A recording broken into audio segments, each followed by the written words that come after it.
grande alegria que nós cumprimentamos a igreja, aqueles que nos visitam e também aqueles que estão nos acompanhando através do nosso canal do YouTube, com a paz do Senhor Jesus.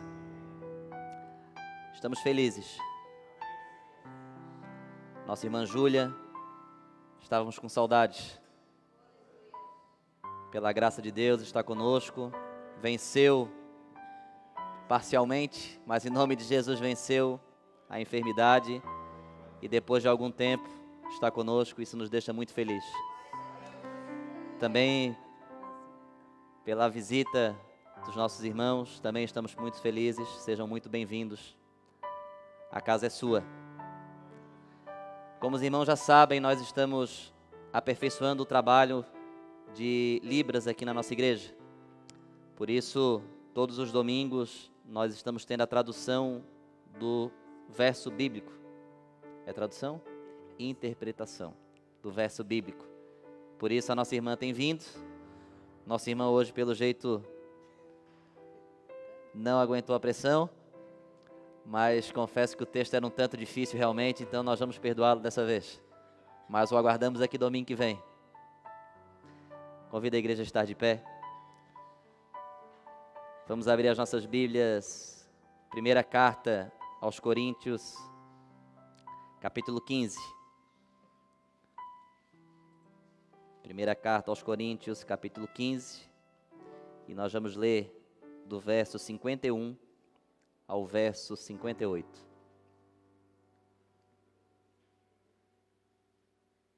Também está sendo projetado. Assim nos diz a palavra do Senhor. Eis aqui vos digo um mistério. Na verdade, nem todos dormiremos, mas todos seremos transformados. Num momento, num abrir e fechar de olhos, ante a última trombeta, porque a trombeta soará e os mortos ressuscitarão incorruptíveis, e nós seremos transformados. Porque convém que isto que é corruptível se revista da incorruptibilidade, e que isto que é mortal se revista da imortalidade. E, quando isto que é corruptível se revestir da incorruptibilidade, e isto que é mortal se revestir da imortalidade, então cumprir-se-á a palavra que está escrita: tragada foi a morte na vitória. Aonde está, ó morte, o teu aguilhão? Onde está, ó inferno, a tua vitória? Ora, o aguilhão da morte é o pecado, e a força do pecado é a lei. Mas graças a Deus, que nos dá a vitória por nosso Senhor Jesus Cristo. Portanto, meus amados irmãos, sede firmes e constantes, sempre abundantes na obra do Senhor, sabendo que o vosso trabalho não é vão no Senhor. Pai bendito, te adoramos, te louvamos, e para sempre serás exaltado em nosso meio. Porque tu foste aquele que venceste, ó Deus, para que hoje pudéssemos usufruir da tua vitória. Seja exaltado o teu nome, permanece conosco, para que a tua palavra seja pregada, de acordo com aquilo que tu queres. Pois oramos em nome de Jesus, amém. Os irmãos podem se assentar. Muito obrigado, Débora. Meus amados, nós estaremos então concluindo o assunto que iniciamos na semana passada. Semana passada nós trouxemos para a igreja não somente as evidências, mas a característica e a importância da ressurreição de Cristo. No domingo passado nós vimos que o objetivo primordial do Espírito Santo, ao agir no meio da igreja, ao agir no meio dos seus servos, não é preparar você para a sepultura, para que através da sepultura o seu corpo possa ser ressurreto diante de Deus, Mas o grande objetivo do Espírito Santo e a grande mensagem trazida por Cristo, a qual nós conhecemos como Evangelho, como Boa Nova, é ressuscitar vivos. A ressurreição de um vivo, ela é muito superior em grau e dificuldade do que a ressurreição de um morto. É bem verdade que a ressurreição, quando Paulo traz esse assunto aos coríntios, ela não era novidade, nem para os coríntios e nem para Paulo. Porque o Antigo Testamento ele já nos trouxe episódios de ressurreição. Ora, Elias operou uma ressurreição. Houve uma ressurreição singular no Antigo Testamento, diferente de todas as outras, onde Eliseu, quando vem a falecer, ele é lançado em uma sepultura. E a sepultura onde Eliseu é lançado, havia um jovem que foi enterrado naquele mesmo lugar.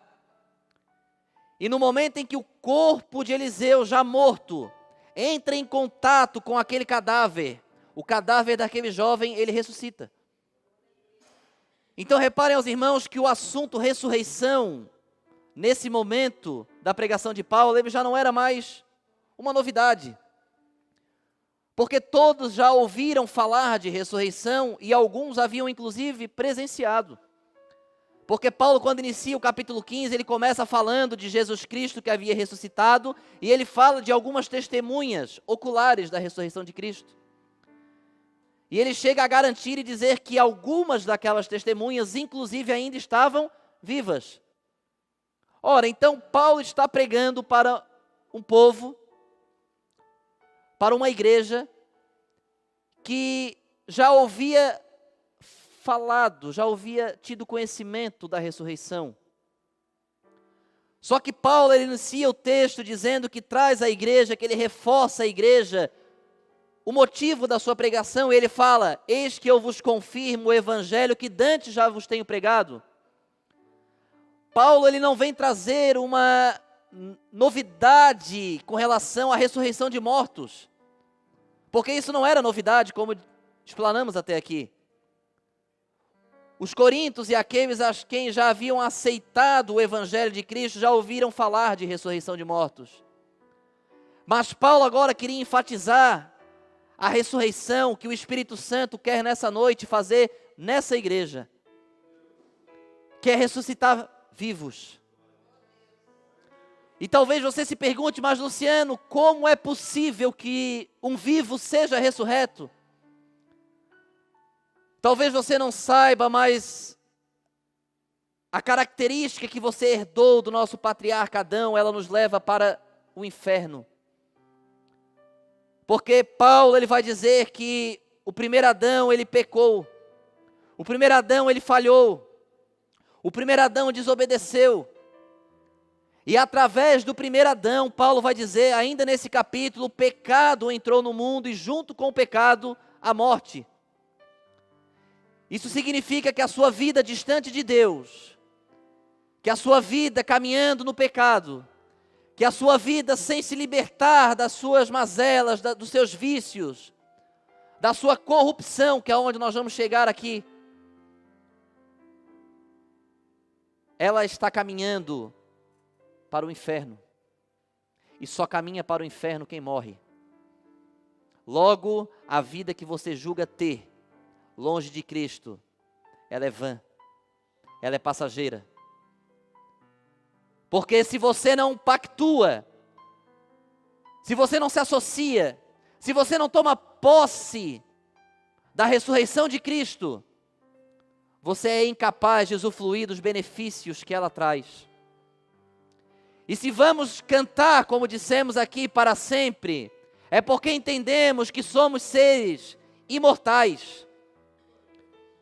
Entendemos que a nossa alma, apesar de ter tido data para iniciar, mas ela não tem data para findar. Aquilo que está dentro de você e que anseia por Deus é imortal. E a sua alma, ela almeja voltar para aquele que concedeu a ela a imortalidade. E é importante que os irmãos entendam essa introdução, para que os irmãos entendam o que nós lemos aqui. A sua alma, ela tem uma origem. A origem da sua alma é o sopro, lá do Gênesis. Quando Deus forma aquele objeto inanimado de barro, até então sem vida, sem movimentos, sem sentimento, sem características de relacionamento. Quando Cristo vê aquele objeto inanimado, aquele boneco de barro, ele se aproxima e ele sopra na narina do homem, e o homem tornou-se ser vivente. Você começou a respirar, você começou a sentir, você passou a ter capacidade de amar, você passou a ter capacidade de ter compaixão, você começou a pactuar do mesmo sentimento que havia dentro daquele que soprou em você a vida. Repare que Deus não colocou em você algo externo dele. Deus não foi no meio do jardim e buscou algo que tivesse vida e colocou em você. O que Deus colocou em você emana do próprio Deus. Ele soprou daquilo que havia dentro dele. E aquilo que havia dentro dele, ele transmitiu para dentro de você, para que você pudesse, assim como ele, ser imortal e incorruptível. Mas o nosso pecado revestiu isso que é santo, isso que é puro, que é o sopro de Deus. As nossas escolhas, as nossas ações, elas revestiram isso que é imortal. Elas revestiram isso que era incorruptível, de mortalidade e de corrupção. O homem escolheu viver em mortalidade e corrupção, quando ele abandonou a vida que Deus inseriu dentro do homem, que era incorruptível e imortal. E você pode dizer, mas Luciano, tu não falou que a alma é imortal? Ora, se a alma é imortal, como então eu escolhi viver a mortalidade? Porque a alma é imortal. E aí o mesmo apóstolo Paulo, ele vai dizer que aqueles que creem no Senhor Jesus, eles não provarão da segunda morte. Aí você vai dizer, bom, mas então não é imortal? Como assim segunda morte? Você escolher viver uma vida sem Cristo aqui nessa terra, na verdade você não está vivendo vida nenhuma. Você é um ser inanimado. Você é um objeto incapaz de sentir. Sabe por que o mundo está cada vez mais incompreensível, incapaz de amar, incapaz de perdoar, incapaz de estender a mão ao próximo? Sabe por que as pessoas estão se matando entre si? Porque o homem se tornou aquele objeto inanimado que não tem parte com aquilo que está dentro de Deus. O homem abandonou aquilo que Deus inseriu dentro dele para viver aquilo que é externo a ele. E por isso o homem tem se tornado um ser triste. Muitos têm vivido estados depressivos e de ansiedade porque estão ingerindo o seu próprio ódio e o seu próprio rancor. O que Deus inseriu em você não foi ódio e rancor. O que Deus inseriu em você não foi incapacidade de amar o seu próximo. O que Deus inseriu em você não foi maldade. O que Deus inseriu em você não foi insensibilidade com relação à necessidade do seu irmão. Onde você é capaz de chamá-lo de irmão e denegri-lo pelas costas. Não foi isso que Deus colocou em mim e em você. O que Deus colocou em mim e em você é santo, puro, imutável, imaculável, incorruptível, honesto. O que Deus colocou em mim e em você é honesto. Isso é ser incorruptível. É ser honesto. É ser irrepreensível. Mas o homem escolheu voltar. Alguns questionam a escolha de Eva quando atende o conselho da serpente e desejou ser igual a Deus. E muitos julgam Eva por isso. Mas eu gostaria de convidar a igreja nessa noite a pensar comigo. Se você aceitasse ser igual a Deus, você ainda seria melhor do que eu e você somos. Os irmãos concordam comigo? Quem dera o nosso desejo fosse apenas ser igual a Deus, porque era o que Eva queria naquele momento. Foi proposto para ela, olha, come e tu vai ser igual a Deus. Ah, meus irmãos, quão bom seria se essa geração fosse igual a Deus. Se essa geração desejasse ser igual a Deus. Porque essa geração está muito distante daquilo que Deus é. E foi isso que Deus colocou em mim e em você. Então o apóstolo Paulo, dentro desse contexto, está dizendo para aquela igreja, olha, ressurreição não é você esperar morrer, e você foi tão bonzinho aqui nessa vida, você fez tudo tão certo, que por isso você vai ser ressurreto no último dia. Não é isso que Paulo está dizendo. Paulo chega a dizer, inclusive, que aqueles que se batizam pelos mortos, se não há ressurreição, em vão se batizam.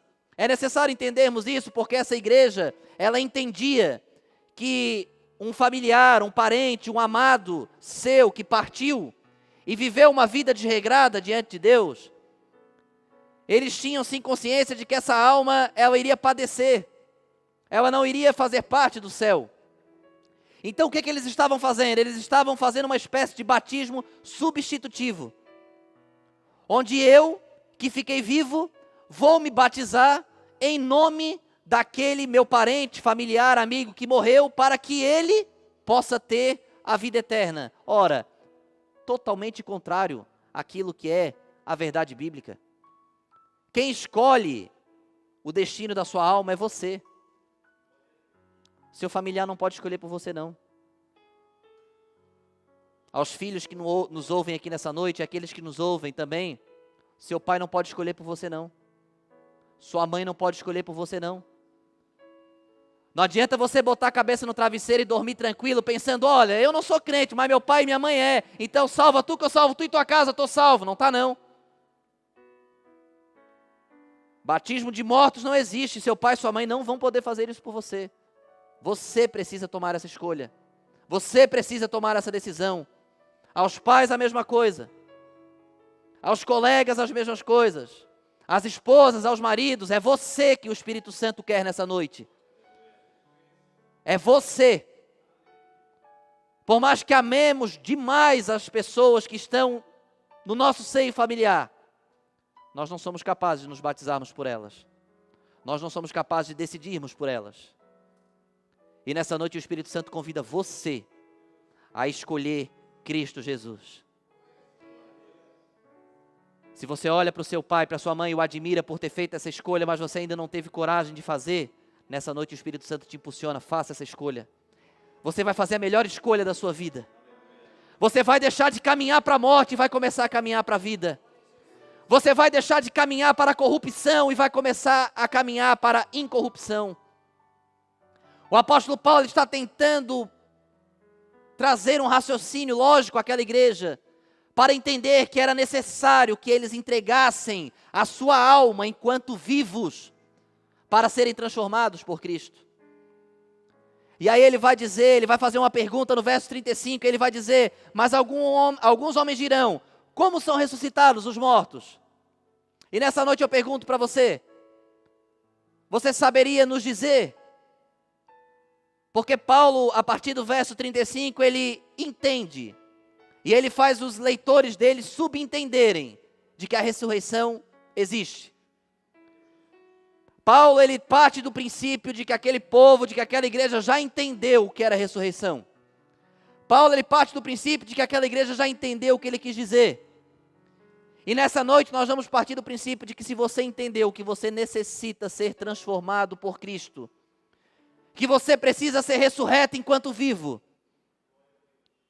nós vamos partir também desse princípio para evoluirmos a nossa mensagem. Pergunto à igreja, entendemos isso? Vamos de novo, nós entendemos isso? O Espírito Santo ouviu. O Espírito Santo ouviu.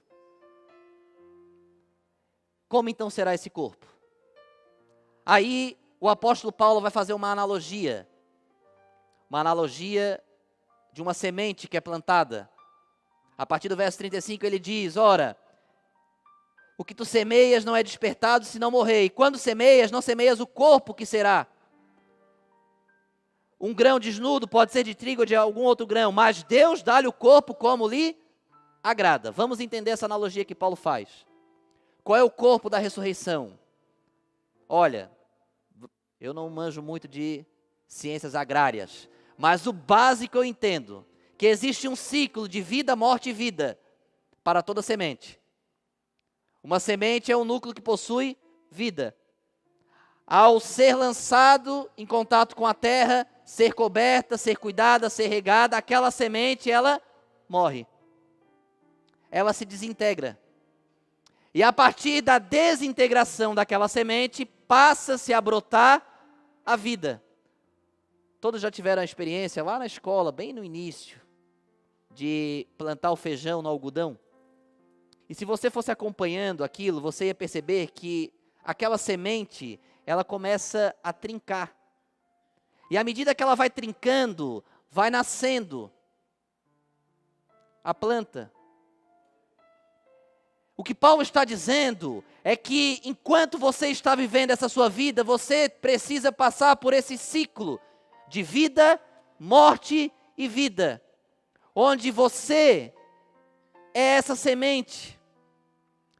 E uma semente jogada na terra, sem se desintegrar, é somente uma semente, inanimada. Vamos pegar aqui um objeto bonito, uma orquídea.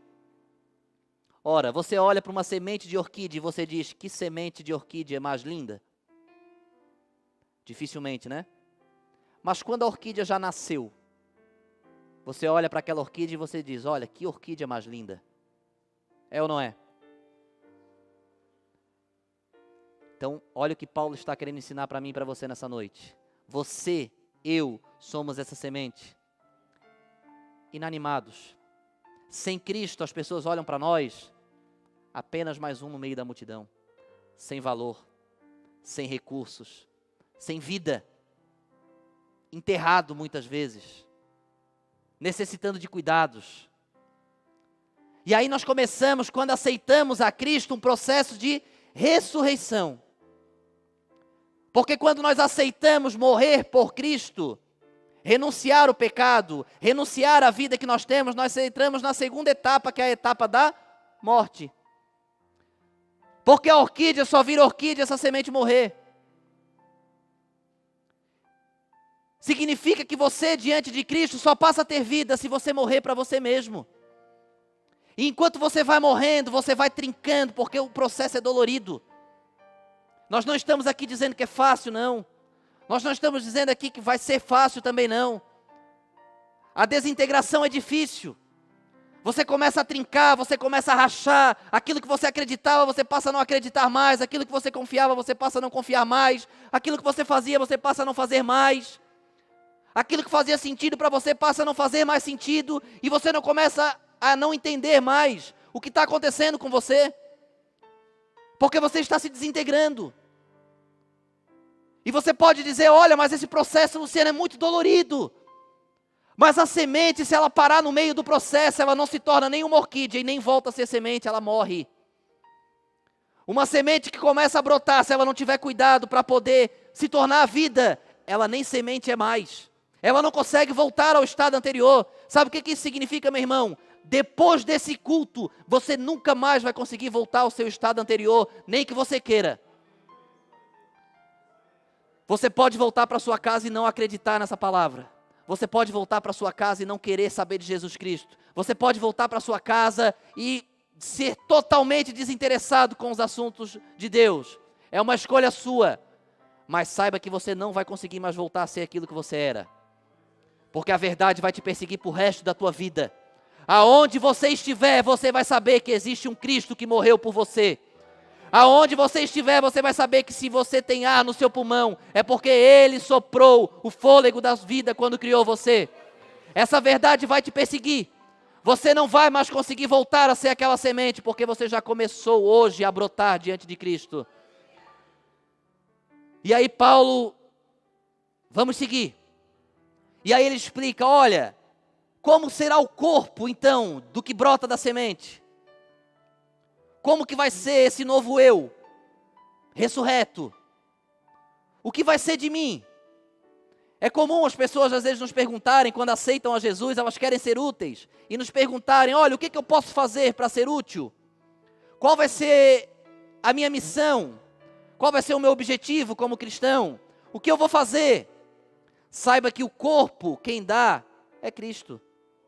Talvez Cristo nessa noite está formando aqui, sementes estão brotando para serem pregadores da palavra de Deus. Talvez outras sementes estão brotando para serem músicos, para cantarem, para tocarem para Cristo.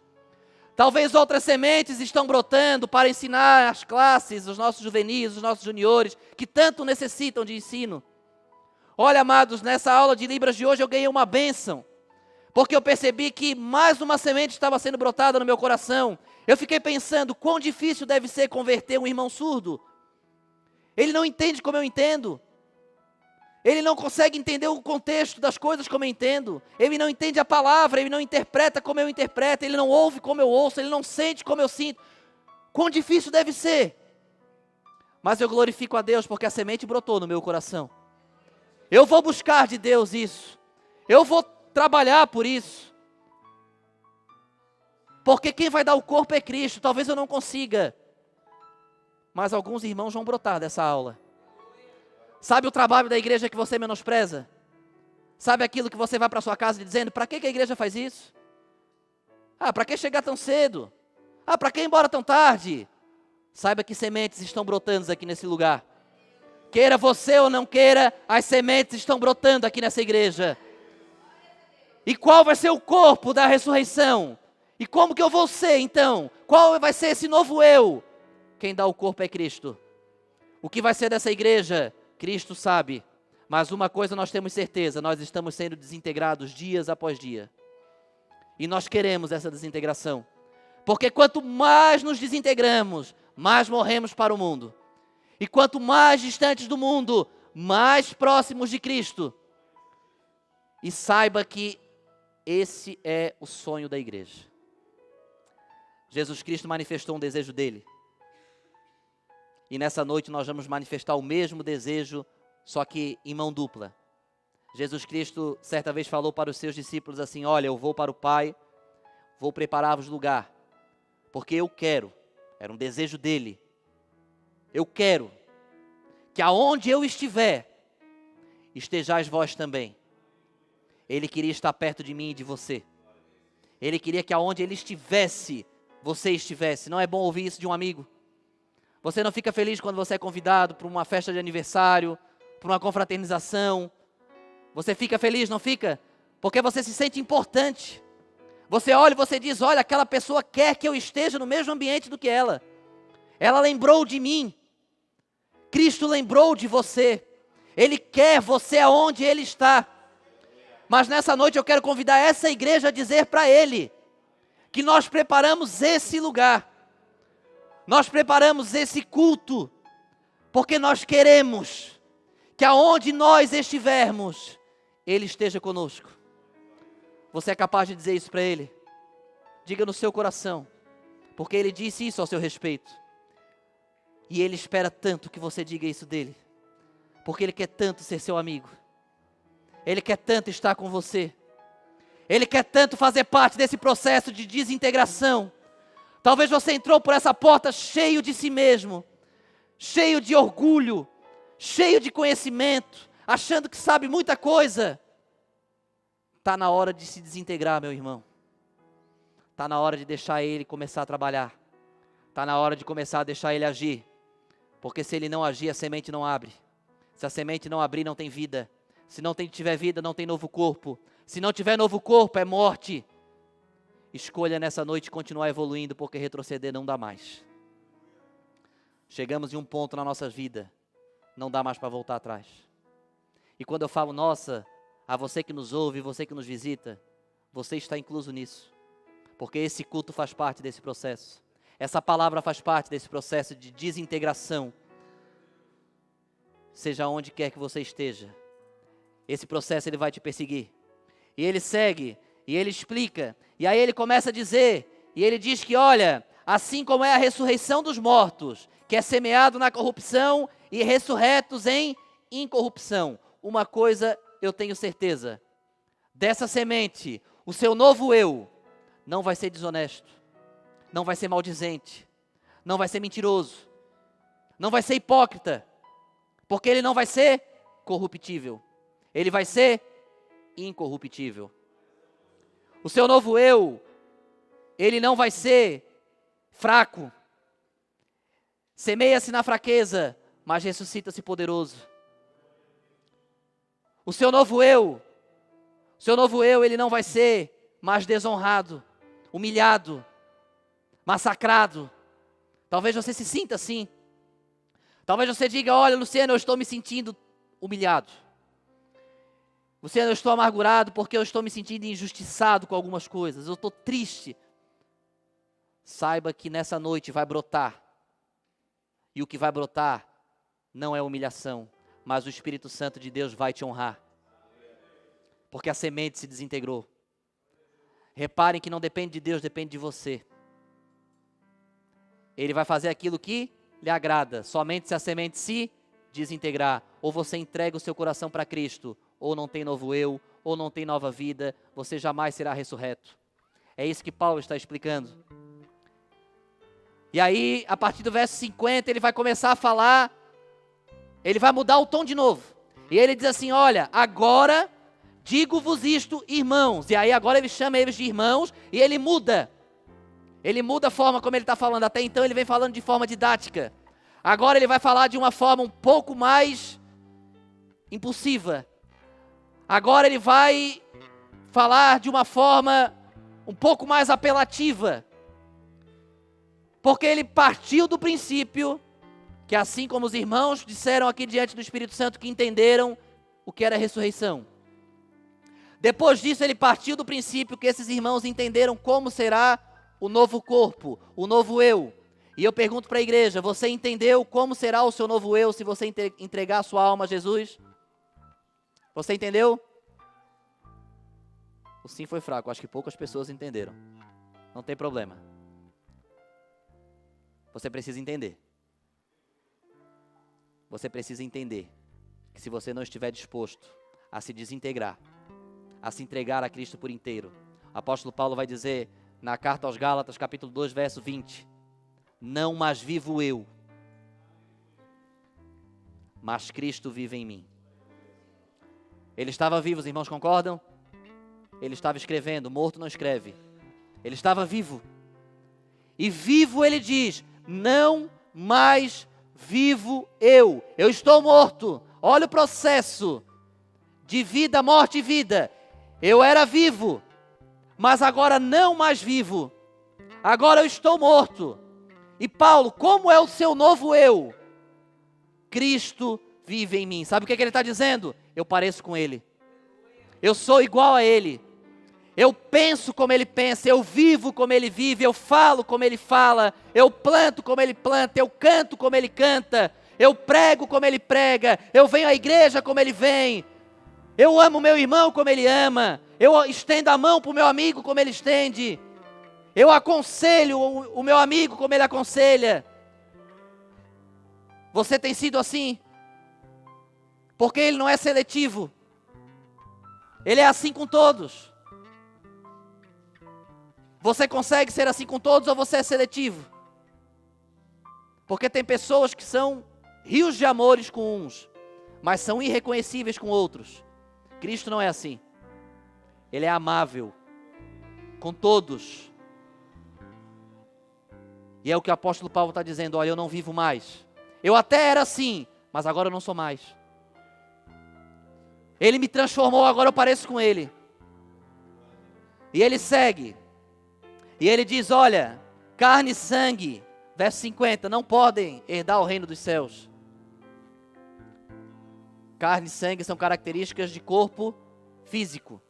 Paulo está falando da diferença entre corpo físico e corpo espiritual. E ele diz, olha, as características do corpo físico, elas não entram no reino dos céus. Porque o momento em que o seu corpo, o meu corpo, pisar na eternidade, o céu deixa de ser céu. Porque se tem uma característica que o céu tem, é que ele é santo, imaculável, perfeito, sem pecado.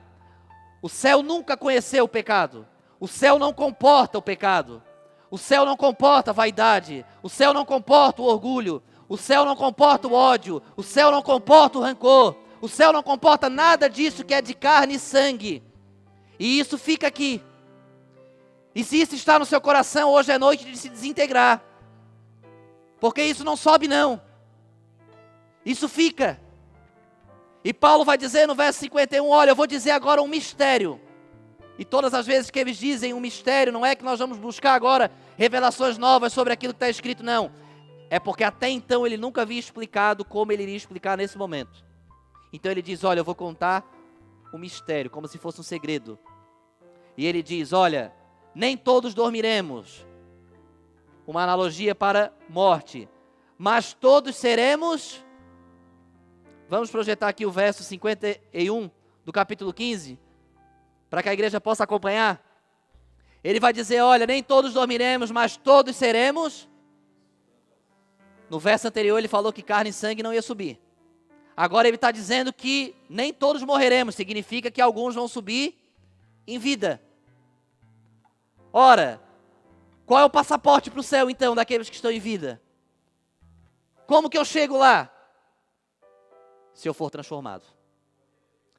Se eu for transformado de semente para aquilo que foi plantado. Se eu for transformado de um objeto inanimado para aquilo que sente. Se eu for transformado de um ser incapaz de amar para um ser amável. Se eu for capaz, se eu for transformado de um ser que amava o pecado, amava os prazeres da vida, amava os benefícios dessa vida, para um ser que agora ama o céu, para um ser que agora se abstém das coisas dessa vida, por quê? Porque está investindo em algo superior, que é o céu. Então ele diz, todos seremos transformados. O dia de se transformar é hoje, meu irmão. A oportunidade para você se transformar é agora, é hoje. E talvez você possa dizer, mas como assim, Luciano? Por que tem que ser hoje? Porque ele vai dizer, olha, em um momento.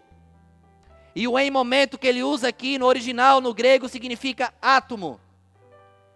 E átomos, irmãos, sabem, isso também vimos lá na escola, aula de química, que todo objeto é composto por átomo. O átomo é a menor partícula de um elemento.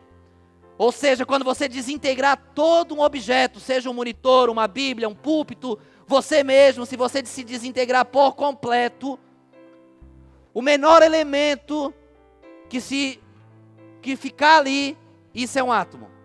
O átomo, ele é o menor elemento de um objeto. Aqui ele está dizendo, em um momento, em um átomo, significa que é menor do que um segundo, significa que é menor do que um milésimo, significa que é menor do que um centésimo, significa que é menor do que um abrir e fechar de olhos, significa que é instantâneo, é na hora. Não dá tempo para se transformar em um átomo de tempo. Você precisa se transformar agora. Você precisa se desintegrar agora. Porque semente não vai subir. Agora a colheita vai subir. Por isso que é a colheita final. Porque as sementes que foram lançadas e deram bons, parábola do semeador, a semente que deu bom, só sobe quem dá fruto. Esse negócio de que mudei de vida, que aceitei a Cristo, que me transformei, mas continuo sendo o mesmo pecador que eu sou, no céu não cola não. Pode colar para você, pode colar aqui, mas no céu não cola não. Porque o céu identifica. O céu sabe quem se transformou de verdade. O céu sabe quem deu bom fruto e quem não deu. Reparem que a parábola do semeador nada mais é do que uma desintegração da semente. Ora, nasceu e morreu logo. Ora, nasceu, durou um pouco de tempo e depois morreu. Ora, nasceu, deu fruto e permaneceu. Essa sobe. Hoje foi um dia que a semente foi plantada.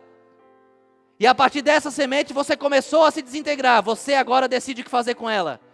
Se você morre pelo meio do caminho, se você para por esse culto mesmo, Ou talvez você venha em mais uns 2, 3 finais de semana e depois você para. Olha, durou um tempo e depois parou. Não tem céu do mesmo jeito. Agora, se você escolher, não, eu vou permanecer. Eu vou perseverar. Eu sei que vai ser difícil, mas eu vou suportar. Eu sei que vai doer, mas eu vou suportar. Eu sei que não vai ser fácil, mas eu vou aguentar. Eu vou aguentar até o fim. A esses que dão bons frutos e suportam até o fim, naquele grande dia, o Senhor Jesus Cristo chamará. E você e eu ouviremos Ele chamar pelo nosso nome. E dirá: vinde, benditos de meu Pai. Entrai para o reino que eu vos preparei. O reino é para quem frutifica. O reino é para quem dá fruto. E talvez você me pergunte: mas Luciane, como é que vai ser no céu? É uma dúvida que as pessoas têm, né? Eu vou abrir um parênteses para falar sobre isso. Nós vamos se conhecer no céu. O que os irmãos acham? Os irmãos acham que nós vamos nos conhecer? Olha, eu vou fazer uma outra pergunta para ajudar o raciocínio da igreja então. Você já pensou quão difícil seria passar uma eternidade inteira com uma nação de desconhecido? Você aguentaria? Muitos aqui entram no elevador que tem um desconhecido e já fica com vergonha de dar bom dia e boa tarde, que é o básico. Muitos pegam Uber, táxi. Às vezes a pessoa senta do seu lado no ônibus e você faz assim, ó. Finge que está dormindo para a pessoa não puxar assunto com você. Porque você não é capaz de passar alguns minutos com alguém que você não conhece. Pergunto para você: que Deus é esse que faria eu e você passar uma eternidade inteira com pessoas que eu não conheço, se eu não aguento passar nem alguns minutos? Pergunto para você, falei aqui da semente de orquídea, né? Foi isso, né? Se não foi, agora vai ser. Falei aqui da semente de orquídea. Você chama a semente de orquídea de semente de? Fala comigo, me ajuda. Semente de orquídea você chama de semente de? Orquídea. E depois que nasce, você olha para a planta e você chama de? Ora, você não chama de outro nome. Significa que ela não perdeu a identidade dela. Significa que ela não deixou de ser o que ela era porque ela foi desintegrada. Significa que ela foi aperfeiçoada sobre aquilo que ela era. É isso que Deus quer fazer com você. Hoje você se conhece em parte. Hoje você conhece o seu amigo em parte, a sua esposa, o seu marido em parte. No céu nos conheceremos por completo. Porque a semente, ela não perde a sua identidade porque foi desintegrada.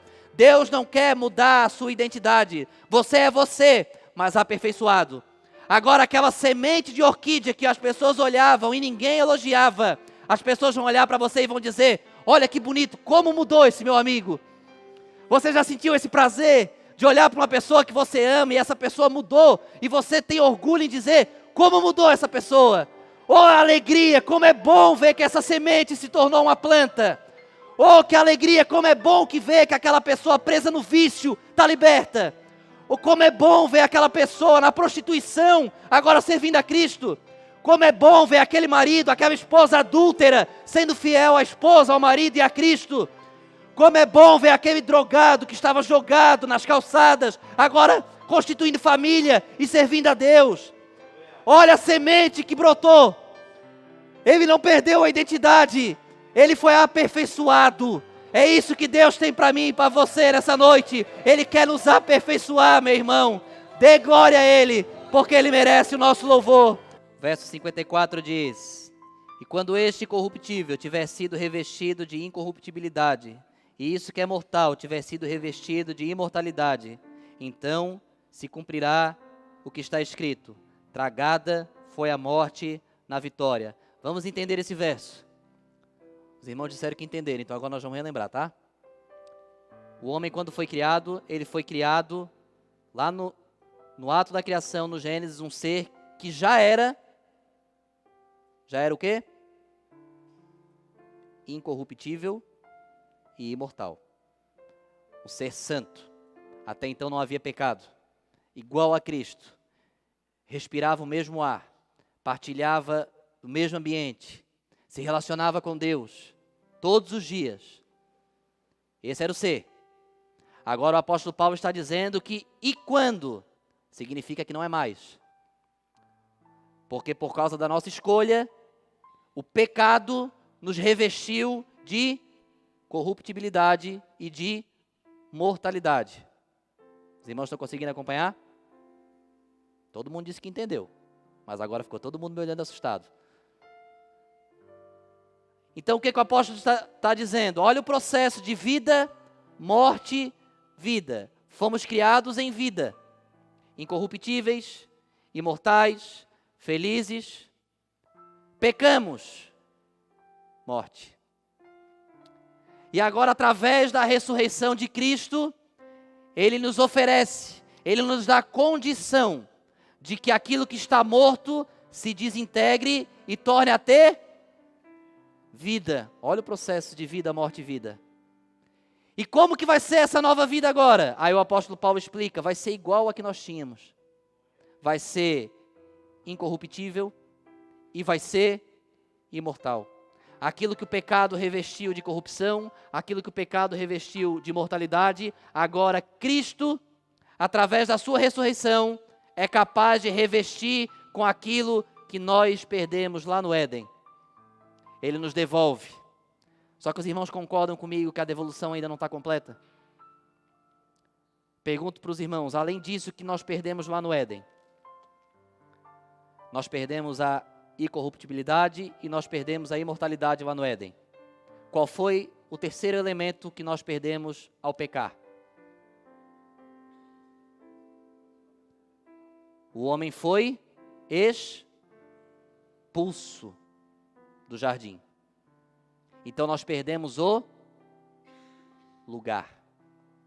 Nós perdemos a habitação.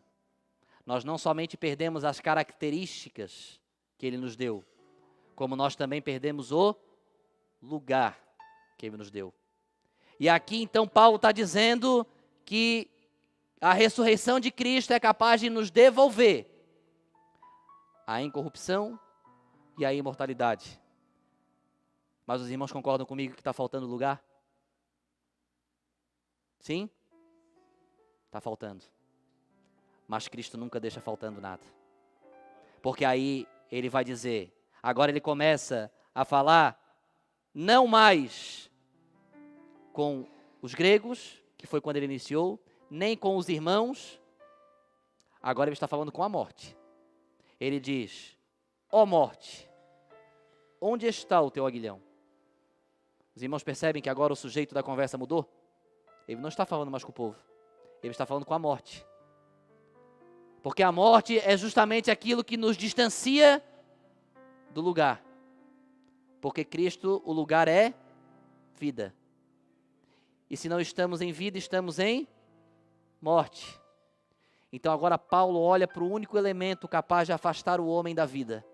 Para o único elemento capaz de afastar o homem do lugar. E ele diz, ó morte, onde está o teu aguilhão? E ele vai dizer, ó sepultura, onde está a tua vitória? Porque a sepultura era a sua morada eterna e a minha também. A nossa eternidade era a sepultura. Lugar. Então ele olha para a morte, que é o sujeito que afasta do lugar, e ele olha agora para o lugar, sepultura. Ou seja, o homem sai do jardim para habitar numa sepultura. Era lá que nós estávamos. Porque é para lá que ele pergunta. E ele diz, ó sepultura, onde está a tua vitória? E aí ele vai dizer, o aguilhão da morte é o pecado, e a força do pecado é a lei. Meses depois ele vai explicar isso em Romanos capítulo 7, do verso 4 ao 7, os irmãos vão poder ver a explicação de Paulo sobre isso.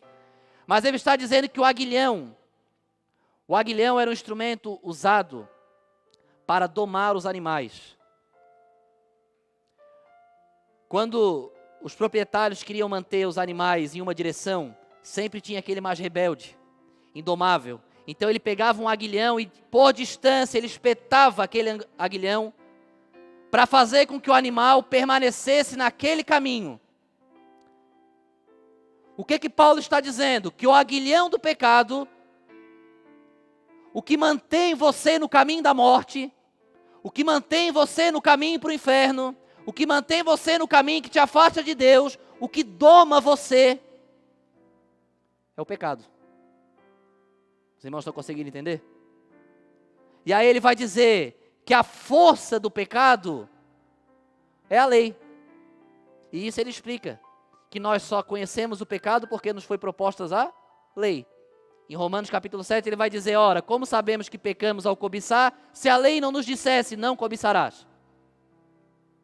Então, o pecado, ele só é conhecido através da lei. Mas aqueles que ressuscitam em Cristo, eles não caminham mais segundo a lei. Eles começam a caminhar segundo a graça de Cristo Jesus. A ressurreição de Cristo, ela abre as portas para que desfrutemos não somente da vida, mas da graça. Agora o aguilhão que nos domava no caminho para a morte, ele foi arrancado, ele foi tomado, ele não foi aniquilado. Ele não aniquilou o aguilhão. Ele arrancou o aguilhão. Ele tomou o aguilhão das mãos da morte. Porque agora ele diz assim, ó morte, esses aqui que você estava domando para o inferno, que você estava domando para a morte, que estavam caminhando para a morte, agora o aguilhão é meu, e o aguilhão agora é vida, e eu vou conduzi-los agora no caminho da vida. É o que Cristo tem feito comigo e com você, por isso ele é o caminho. E esse aguilhão nos mantém no caminho, por isso que Paulo vai dizer que ele também sentia as dores do aguilhão. Porque é o que te mantém no caminho. É o que Cristo usa para manter eu e você agora não caminhando para a morte, porque o aguilhão foi arrancado da mão da morte. Significa que a morte não tem mais domínio sobre eu e você. Significa que a morte não tem mais a última palavra. Significa que a sepultura não é mais o lugar. Porque o caminho nos leva, Jesus falou, eu sou o caminho, a verdade e... Então o caminho leva para onde? Para caminho, verdade e... sequência. O caminho leva para onde? Para a vida. E qual é o aguilhão que me mantém no caminho? Cristo Jesus. A graça de Cristo Jesus é o que mantém eu e você no caminho. E ele vai dizer, no verso seguinte, verso 57, mas há graças a Deus que nos dá a vitória por nosso Senhor Jesus Cristo. Reparem que Paulo vai dizer que é pela graça. Graças a Deus. Se não fosse ele, meu irmão, eu e você, estaríamos sendo domados para o inferno. Estaríamos sendo levados como ovelhas inconscientes, maltratadas, surradas, humilhadas, sementes, incapazes de amar e incapazes de ser amadas. Isso é o que nós éramos antes dele. Depois dele, agora nós caminhamos para a vida. Agora nós somos amados. Agora nós temos um endereço de vida. Agora nós somos capazes de amar. Agora nós somos perdoados, agora nós somos justificados, olha a diferença. Foi isso que Cristo fez por mim e por você. E ele vai dizer, meus amados irmãos, sede firmes e inabaláveis, porque se a semente parar pelo meio do caminho, ela morre. Por isso que ele conclui, porque parece que ficou meio desconexo. Os irmãos vão ver que o capítulo 15, ele é uma sentença de Paulo. Uma sentença é uma afirmação. Ele é uma sentença de Paulo que é agitada. Ora, tem uma certa tensão no capítulo 15. Porque Paulo começa remediando uma discussão de pessoas que não acreditavam em ressurreição e de pessoas que acreditavam. Daqui a pouco Paulo começa a explicar o corpo da ressurreição para pessoas que nem acreditavam em ressurreição. Daqui a pouco Paulo começa a falar de arrebatamento para pessoas que já não conseguiam acreditar nem na ressurreição. Quem dirá em arrebatamento? E Paulo ele vem construindo esse raciocínio de uma forma intensa, de uma forma difícil. Aí no capítulo 58 parece que Paulo esqueceu do que ele estava escrevendo, porque ele muda. E ele diz, olha, portanto, meus amados irmãos, sede firmes e inabaláveis, sempre abundantes na obra do Senhor. Ora, mas não era sobre isso que ele estava falando. Não era esse o assunto do contexto. Mas se formos analisar o processo da semente, nós vamos entender o que ele escreveu aqui. Só a vida, se formos firmes, inabaláveis, abundantes na obra, sabendo que o nosso trabalho não é vão no Senhor. A igreja hoje trabalha e a igreja tem certeza da recompensa, porque quem garantiu a recompensa não é aquele que ainda vai vencer, é aquele que já venceu. Se eu estivesse pregando para você nessa noite um Jesus Cristo que iria ressuscitar, Se eu estivesse nessa noite pregando para você um Jesus Cristo que ainda estava no sepulcro, e que a porta do sepulcro ainda estivesse fechada, você poderia e você teria todo o direito de duvidar dessa palavra. E você teria razão em duvidar. Porque você ia perguntar, olha, mas como que eu vou acreditar nesse Jesus que tu está pregando, se nem ele foi capaz de vencer? Como que eu vou entregar a minha vida nas mãos de alguém que não provou, que sabe o que fazer com ela ainda? Você entregaria a sua vida nas mãos de alguém? Você foi convidado para andar de carona com uma pessoa, e você nunca viu essa pessoa dirigindo. E alguém falou para você, olha, ele sabe dirigir, mas você não tem certeza. Você cairia num sono profundo na viagem com essa pessoa? Você confiaria a sua vida nas mãos de uma pessoa que você não tem certeza que é capaz de fazer aquilo que foi dito que ela faz?